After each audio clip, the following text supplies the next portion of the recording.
has to be about the employee. They're the ones out there on the front line. You treat them right, you educate them, you help develop them to grow. They're your front line. They're the ones that are going to be customer facing. They're the ones delivering the project. And that's what's going to get those long lasting customers and those return customers. Awesome. So how do we continue to educate our employees here in a ever evolving construction industry that can sometimes not be the most receptive? I mean, hey, on Construction Champions podcast, we call it how I see it. Like, that's the bottom line. I've been around the industry long enough to understand this stuff, and I'll call a spade a spade. Like, we suck at this stuff. And I think the key takeaway from that is we all suck at it. It's just we don't realize it. And part of what I do is I use something called a DISC assessment, or they're behavioral assessments, right? And it's a 7-minute survey, and it's from the John Maxwell Institute. I use his because, well, he's been around for 40 years. He's written more leadership content, communication content than anyone on the planet, period, ever. So use the guy who's a professional, right? But anyways, we typically start with that 7-minute surveys, and we review them with each client, whether it's a team or an individual. It could be at the executive level, it can be at an entry level position. We even use these for young adults aspiring to be in leadership positions. But we go through and we learn how we communicate, our strengths, our weaknesses, and we teach them how to identify those same characteristics in people they're working with.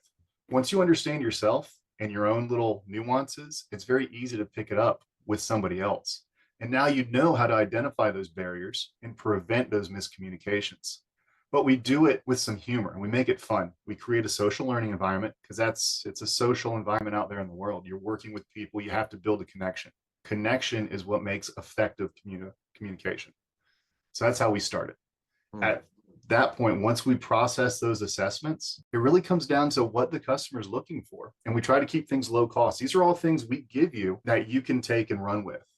You know, I want to impact the world. I want to impact tomorrow. I want people to go out there and impact somebody else. That's our whole goal in this. Obviously, it's nice to, get your name out there, but ultimately I want everyone else to drive that mentality so we can truly make, a better impact and make a better tomorrow for our kids. Yeah, I'm a huge component of the DISC assessment. I remember the first time I ever did a DISC assessment. I mean, I thought it was going to be an eye-opening moment for everybody else. Like, here you go. Here's the Bible on Ron Nussbaum.